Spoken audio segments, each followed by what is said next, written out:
নমস্কার, ইনভেস্ট আইডিয়াতে সকলকে স্বাগত। আপনারা এতক্ষণে সকলেই অপারেশন সিঁদুরের কথা জেনে গেছেন এবং আপনাদের মনে এখন একটা ভয় হতে শুরু করেছে যে এই পরিস্থিতিতে এখন ভারতীয় বাজারে বিনিয়োগ করা উচিত না উচিত নয়। কারণ এখন একটা যুদ্ধকালীন পরিস্থিতির সৃষ্টি হয়েছে। কারণ এরপর যদি পাকিস্তান পাল্টা আক্রমণ করে তাহলে একটা যুদ্ধ বেঁধে যাওয়ার সম্ভাবনা রয়েছে। তো এখন আপনারা ভীতগ্রস্ত হয়েছে যে এই সময় কি তাহলে বাজারে টাকা বিনিয়োগ করব না বাজার থেকে টাকা তুলে নেব। আজকে আমি এই সমস্ত কিছু নিয়েই আপনাদের সাথে আলোচনা করব যে এখন কি করা উচিত। কারণ এই সময় বিনিয়োগকারীদের মনে একটা অস্থির এবং আতঙ্কের পরিস্থিতি সৃষ্টি হয়। এই ভিডিওটা শুরু করবার প্রথমে আমি আপনাদের একটা রিপোর্ট দেখাবো যেটা টাইমস অফ ইন্ডিয়া থেকে প্রকাশিত হয়েছে। এখানে দেখুন, মুডি বলে একটা রেটিং এজেন্সি তারা একটা রিপোর্ট বার করেছে এবং যেই রিপোর্টটা টাইমস অফ ইন্ডিয়ায় প্রকাশিত হয়েছে। তারা কি করে, এই মুডি বলে রেটিং এজেন্সিটা এরা বিভিন্ন দেশের অর্থনীতির ওপর রিপোর্ট তৈরি করে এবং তারা সেই রিপোর্টে বলে যে তাদের দেশের অর্থনীতি ভালো হবে কি খারাপ হবে। এবং এখানে এরা কি বলছে দেখুন, Pakistan economy has more to lose than India. যদি পাকিস্তান যুদ্ধ করে তাহলে ইন্ডিয়ার থেকে তাদের ইকোনমিক কন্ডিশন অনেক খারাপ হয়ে যাবে। আবার একটু নিচের দিকে আসুন, এখানে কি বলছে দেখুন, এখানে বলছে the report notes that persistent regional tension would likely have minimal impact on India's economic performance. মানে হচ্ছে যদি এই যুদ্ধ হয় তাহলে এই যুদ্ধেতে ইন্ডিয়ার অর্থনীতির ক্ষতি খুবই সামান্য হবে। কারণ হিসাবে কি বলছে, কারণ হিসাবে বলছে দেখুন, minimal economic relation with Pakistan less than 0.5% of India's total exports in 2024। মানে হচ্ছে পাকিস্তানের সাথে ইন্ডিয়ার ব্যবসায়িক সম্পর্ক খুবই কম। ইন্ডিয়া থেকে মাত্র 0.5% এক্সপোর্ট হয় পাকিস্তানে। এর ফলে কি হবে, পাকিস্তানের সাথে তো সেরকম কোনো ব্যবসাই নেই যে যুদ্ধ হলে তাদের সাথে সেরকম কোনো ইন্ডিয়ার ইকোনমির ওপর প্রভাব পড়বে। এটাই এরা এই রিপোর্টে তুলে ধরছে এবং বলছে যে যদি যুদ্ধ হয় তাহলে পাকিস্তানের ক্ষতি অনেক বেশি হবে ইন্ডিয়ার থেকে, ইন্ডিয়ার ইকোনমি সেইভাবে কোনো ক্ষতিগ্রস্ত হবে না। আবার এখানে বলছে দেখুন, ইন্ডিয়ার ইকোনমিক আউটলুক রিমেন রোবাস্ট। মানে হচ্ছে ইন্ডিয়ার ইকোনমিক মানে অর্থনীতি মানে খুবই উজ্জ্বল এবং ভালো এবং একটা স্টেডি গ্রোথ ইন্ডিয়ার ইকোনমিতে আছে।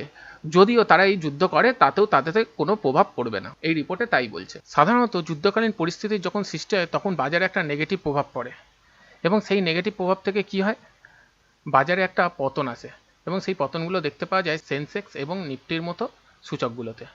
আরও কি হয়, যারা ইনভেস্টার তাদের মনোবল কমে যায় এবং এর ফলে একটা অনিশ্চয়তার সৃষ্টি হয় এবং বিনিয়োগকারীরা তাদের পুঁজি বাজার থেকে তুলে নেয়। কিন্তু এখন দেখতে হবে আমাদের বাজার কি বলছে, আমাদের বাজারে কি তাই হয়েছে, আজকের দিনের বাজার কি বলছে। আজকের দিনে নিফটি কি পড়ে গেছে না নিফটি ওপরের দিকে উঠেছে, চলুন দেখে নেওয়া যাক। আমি এখানে নিফটির ওয়ান ডে ক্যান্ডেলস্টিক চার্ট খুলে নিয়েছি এবং এখানে যদি আপনারা লক্ষ্য রাখেন তাহলে দেখুন আজকে এটা গ্রিন ক্যান্ডেলে ক্লোজ দিয়েছে। মানে হচ্ছে এখানে কিন্তু বিনিয়োগকারীরা আজকের দিনে বিনিয়োগ করেছে। মানে দেখুন আজকে যে ঘটনাটা ঘটেছে আজকে ভোরবেলা, সেখানে যে অপারেশন সিন্দুর হয়েছে সেটা আজকে ভোরবেলা হয়েছে। আর যদি মানুষ যারা বিনিয়োগকারী তারা যদি ভয় পেত তাহলে কিন্তু আজকে এখানে রেড ক্যান্ডেলে ক্লোজ দিত, মানে বাজার পড়ে যেত। কিন্তু এখানে বাজার পড়েনি, উল্টে আজকে এখানে বাজার বেড়েছে। মানে এখানে বিনিয়োগকারীরা কিন্তু আজকে বিনিয়োগ করেছে। তাহলে আপনি যদি আজকে ভয় পান তাহলে কিন্তু পরবর্তী ক্ষেত্রে আপনার কিন্তু প্রফিট পেতে অনেক দেরি হয়ে যাবে। তার মানে বড় বড় বিনিয়োগকারীরা কি করছে সেটা কিন্তু আপনাকে খেয়াল করতে হবে এবং তাদের সাথে আপনাকে কিন্তু অল্প অল্প করে বিনিয়োগ করতে হবে, তবেই আপনি শেয়ার বাজারে সাকসেসফুল হবেন। তো এই পয়েন্টটা অবশ্যই আপনারা লক্ষ্য রাখবেন। আবার যদি আমি সেন্সেক্সের গ্রাফ দেখি তাহলে দেখতে পাবেন এখানে দেখুন সেন্সেক্সও বলছে যে গ্রিন ক্যান্ডেল মানে বাজার ঊর্ধ্বমুখী। মানে আজকে কিন্তু সেন্সেক্সও গ্রিনে ক্লোজ দিয়েছে। তাহলে বুঝুন নিফটি এবং সেন্সেক্স দুটোই হচ্ছে গ্রিনে ক্লোজ দিয়েছে, মানে হচ্ছে এখানে কিন্তু বিনিয়োগকারীরা বিনিয়োগ করেছে। আর আপনি যদি এখানে ভয় পান এই যুদ্ধকালীন পরিস্থিতিতে যুদ্ধ আসছে বলে, তাহলে কিন্তু আপনি শেয়ার বাজারে কখনোই প্রফিট করতে পারবেন না। তো এই পয়েন্টটা অবশ্যই আপনারা খেয়াল রাখবেন। এবার একটা জিনিস সবসময় মনে রাখবেন, যদি যুদ্ধ লেগে যায়, যেটা লাগবার চান্স অনেক কম, কিন্তু যদি যুদ্ধ লেগে যায় বা যুদ্ধকালীন পরিস্থিতির সৃষ্টি হয় তাহলে এই সময় কিছু কিছু সেক্টর ভালো পারফরমেন্স করে। সেই সেক্টরগুলো কি, একটা হচ্ছে ডিফেন্স সেক্টর এবং হচ্ছে অয়েল এবং গ্যাস সেক্টর। এবং এর পেছনে কারণ আছে, কারণ যখন যুদ্ধ হবে সেই সময় কি হবে, সেই সময় হচ্ছে যেসব সংস্থা যুদ্ধের সরঞ্জাম প্রস্তুত করে তাহলে সেই সময় সেই সব সংস্থার থেকে তাদের যে পণ্য সেইগুলোকে সেই দেশ কিনতে চাইবে এবং কিনতে চাইলে তাহলে কি তাদের রেভিনিউ বাড়বে। রেভিনিউ বাড়া মানে তাদের কি হবে, নেট প্রফিটও বৃদ্ধি পাবে। তার মানে হচ্ছে তারা সেই সব জিনিসগুলোকে অনেক বেশি করে বিক্রি করবে, যুদ্ধের যেগুলো সরঞ্জাম সেগুলো বিক্রি করবে, এর ফলে সেই সব সেক্টরগুলো ভালো পারফরমেন্স করবে। যেমন হচ্ছে আর জ্বালানি তেল লাগবে, জ্বালানি তেল, কারণ যুদ্ধে যদি ধরুন ট্যাঙ্ক ব্যবহার হয়, সেই ট্যাঙ্ক বা হচ্ছে ফাইটার প্লেন, এগুলো যদি ইউজ হয়, সেই ফাইটার প্লেন চালাতে গেলে বা যুদ্ধের ট্যাঙ্ক চালাতে গেলে কি লাগবে, অয়েল লাগবে, অয়েলের, তাহলে সেই সব অয়েল সেক্টর, ডিফেন্স সেক্টর, এইগুলো কিন্তু ভালো সেই সময় পারফরমেন্স করে। তাহলে এই সেক্টরগুলোর দিকে অবশ্যই খেয়াল রাখবেন। এছাড়াও আরও দুটো সেক্টর আছে যেগুলো যুদ্ধের সময় যেই সেক্টরগুলো ভালো পারফরমেন্স করে এবং যাদের দাম কম পড়ে, যেমন হচ্ছে এফএমসিজি সেক্টর, আইটি সেক্টর এবং ফার্মা সেক্টর। এফএমসিজি সেক্টর বলতে বোঝা যাচ্ছে যেগুলো হচ্ছে মুদিখানার মাল, সোজা কথায়। মানে যুদ্ধ লাগলে দেখুন সমস্ত কিছু কোম্পানি বন্ধ হতে পারে, অন্যান্য কোম্পানি বন্ধ হতে পারে, হয়তো যুদ্ধের পরিস্থিতির জন্য কিছুদিনের জন্য বন্ধ থাকতে পারে, কিন্তু যেসব কোম্পানিরা খাবার দাবার প্রস্তুত করে, যেমন চাল, ডাল, তেল, নুন, এইসব যেসব কোম্পানিরা প্রস্তুত করে, যেমন হিন্দুস্তান ইউনিলিভার, নেসলে, এইসব কোম্পানিগুলো কিন্তু সেই সময় এদের চাহিদা কিন্তু বেড়ে যায়। যারা সৈন্য তাদের খাবার দাবার দিতে লাগে, সেই সময় সেই জন্য এইসব সেক্টর থেকে তাদের পণ্যগুলো যেগুলো আছে সেইগুলোর বিক্রি অনেক বেড়ে যায়। সেই জন্য এই যুদ্ধকালীন পরিস্থিতিতে এইসব কোম্পানিগুলো অনেক ভালো পারফরমেন্স করে। আবার ফার্মা কোম্পানিও এই সময় ভালো পারফরমেন্স করে, কারণ হচ্ছে ফার্মা মানে ওষুধপত্রের কোম্পানি। যুদ্ধ যদি লাগে তাহলে অনেক সৈন্যের হচ্ছে জীবনহানি হবে এবং অনেক সিভিলিয়ান মানে হচ্ছে যেসব সাধারণ মানুষ তাদেরও অনেক জীবনহানি হবে এবং সেই সময় ওষুধপত্রের প্রয়োজন হয়। তাহলে এইসব ওষুধপত্র এবং এই যে এফএমসিজি কোম্পানি এবং আইটি কোম্পানি, ইনফরমেশন টেকনোলজি, এই কোম্পানিগুলো কিন্তু এই সময় ভালো পারফরমেন্স করে। এটাও মনে রাখবেন, যখন যুদ্ধকালীন পরিস্থিতি বা যুদ্ধের সৃষ্টি হয়, তাহলে অবশ্যই আপনাদের এই সময় এইসব সেক্টরগুলোর ওপর খেয়াল রাখা উচিত। এখন আমি আপনাকে দুটো যুদ্ধের উদাহরণ দেবো। একটা হচ্ছে কার্গিল যুদ্ধ, যেটা 1999 সালে হয়েছিল এবং যেই যুদ্ধের সময় শেয়ার বাজার অনেকটা পড়ে গেছিল, সেন্সেক্স অনেকটা নিচে পড়েছিল, কিন্তু অতি দ্রুত সেটা ঘুরে দাঁড়িয়ে আবার সেন্সেক্স ওপর দিকে উঠেছিল, যেটা আজকে দেখতে পাচ্ছেন যে তখন থেকে 1999 সালের থেকে আজকে সেন্সেক্স কত ওপরে উঠে গেছে।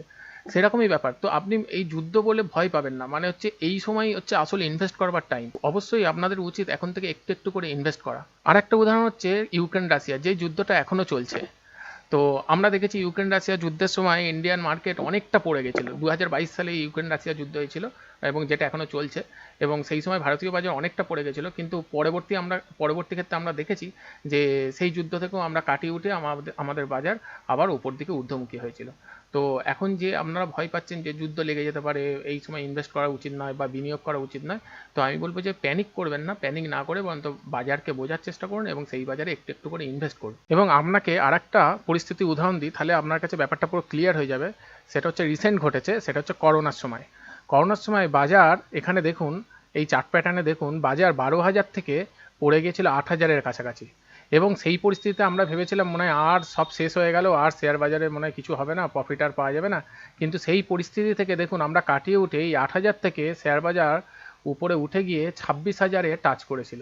তার মানে বুঝতেই পারছেন শেয়ার বাজারে এরকম অনেক পরিস্থিতি আছে, যুদ্ধকালীন পরিস্থিতি আছে, করোনা আছে, অনেক কিছু পরিস্থিতি আছে।